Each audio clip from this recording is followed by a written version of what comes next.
bottom line of all military power is the explosive device. When you're surrounded by high explosives on a regular basis, your greatest enemy is complacency, your own or that of others, because it's likely that it'll be through someone's inattention to the dangers of handling high explosives that the next accident will occur.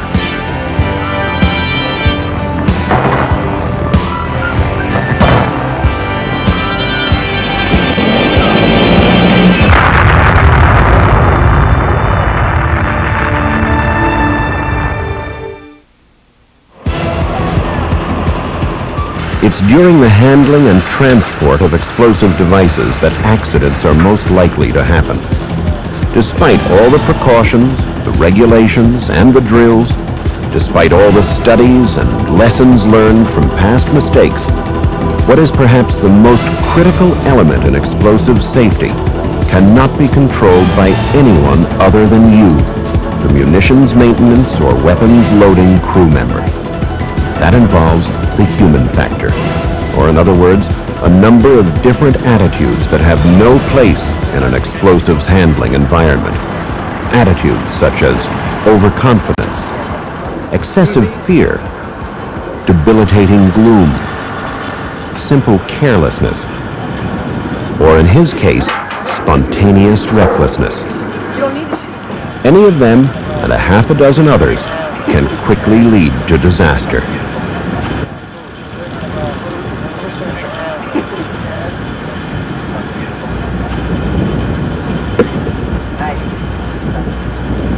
What do we got going on here, Hammond? Sir, we got 4 pallets of Mark 82 bombs. In case of a fire or mishap, the primary hazard is mass detonation. We've got a 4,000-foot evacuation distance. Okay, carry on. In this instance, pallets of 500-pound bombs, each packed with 192 pounds of highly explosive tritonol, are being uncrated and assembled for transport to the flight line. By their nature, these are lethal objects, but it's hard to tell at times just by looking at them. Living in a world where explosive mishaps are rare, it's possible to see only the routine and lose sight of the dangers at hand. In such an ordinary atmosphere, one can easily cop an attitude or become preoccupied when handling or unloading. Those can be fatal mistakes around high explosives. For once there's a detonation, there's no going back.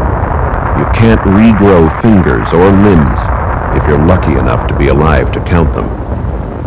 You might know someone who has copped an attitude. Take this wise guy, for example, Airman Ben Wright. According to Ben, he's never been wrong about anything in his entire life. He's done every type of explosive handling job there is. Bombs, rockets, missiles, 20-millimeter rounds, flare, and chaff. Talk to old Ben and he'll tell you he can do it in his sleep. Let's hope he never tries that. Don't worry about it is his favorite line. He's done it 1,000 times. What could possibly go wrong? But that's the danger with experts. If they are overconfident, they can lose sight of the danger inherent in work. Ben here is so relaxed about his work that he wouldn't see a mistake if it bit him on the lip. But Ben thinks he's got everything under control. Don't worry about it. It's not a problem. Don't be taken in, though, by Ben Wright's overconfidence. His glib attitude just might spell disaster. Let's just hope his good luck holds. Then there's the guy on the other end of the spectrum who's elevated nervousness to an art form. How Jumpy John ended up as an ammo troop is anyone's guess. From day one of his military career, John got a creepy, ice-cold premonition that the bombs are going to get him. Missiles always seem aimed in his direction. Trust doesn't come easy to Jumpy John. He's got a stiff neck from constantly checking behind him, and is so extra careful not to do anything wrong that he makes the damnedest mistakes. Of course, John is sorry. He's so very sorry. He says he doesn't sleep well. Seems he has a lot of bad dreams about the terrible things that might happen to him while on duty. Surely it's not illogical to have a bit of fear of high explosives. But Jumpy John has fallen so far overboard that we may never get him back. The end result of all of his fear and loathing is unsafe behavior. Then there's that moody guy who's like a cold, dark cloud that obscures the sun. We'll call him Gloomy Gordon. He's a great guy when he isn't depressed, which it seems he is lately most all of the time. It isn't that Gordon is all that worse off than anybody else, yet he always seems to be in a funk. He'll tell you he was born under a bad sign, been down since he began to crawl. Lighten up a tad, will you, Gordon? Attitudes like yours drag everyone down. One almost wonders if he isn't hoping for an accident to put him out of his misery. Let's try and help Gloomy Gordon lighten up. Loverboy Larry is another one to watch out for. Larry is completely preoccupied with his love life.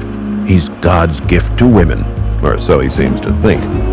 His hormones are so in control that on any given day, most of his brain capacity is occupied with the subjects of love and sex.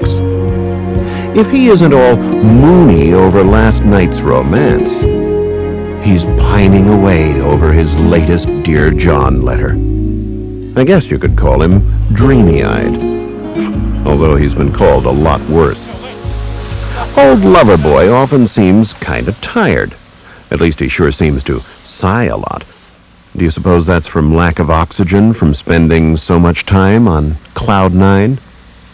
Generally cheerful, we know what's on Larry's mind. Loverboy Larry's big problem, though, is that he can't separate work from play. Because while his body is going through the motions, his mind is 100 miles away. That kind of absent-mindedness can lead to all sorts of dangerous situations. Earth calling Larry! Come back, man, before we all pay for your mistakes.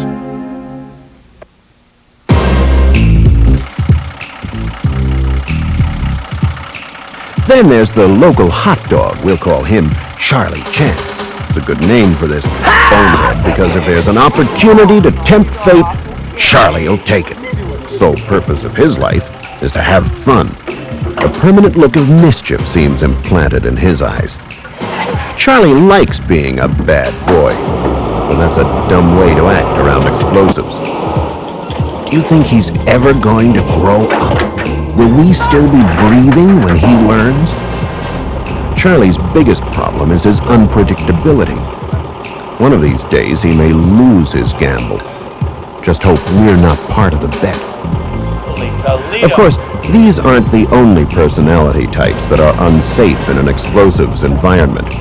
There's Hard Liquor Harry, whose daily hangover doesn't usually wear off until around 2 in the afternoon. Tricky Tom, with his extensive repertoire of practical jokes. And Sickly Sam, a hypochondriac if there ever was one. There is a tool that can help to restrain the worst traits of all these guys. It's called the Explosives Handling Checklist. Each munitions maintenance and weapons loading procedure has one of its own.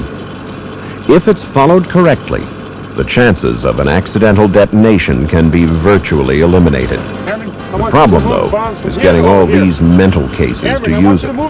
Ben Wright claims to know it by heart. Charlie Chance treats the checklist like a game.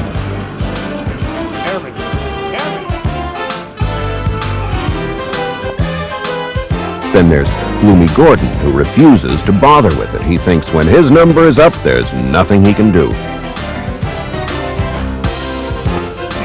Loverboy Larry can't stay focused on the checklist long enough for it to do any good. Come on, guys. It's not like you're the only ones who'll suffer from your mistakes. Stay alert, because when you lose your respect for the power of these weapons, your first mistake may be your last.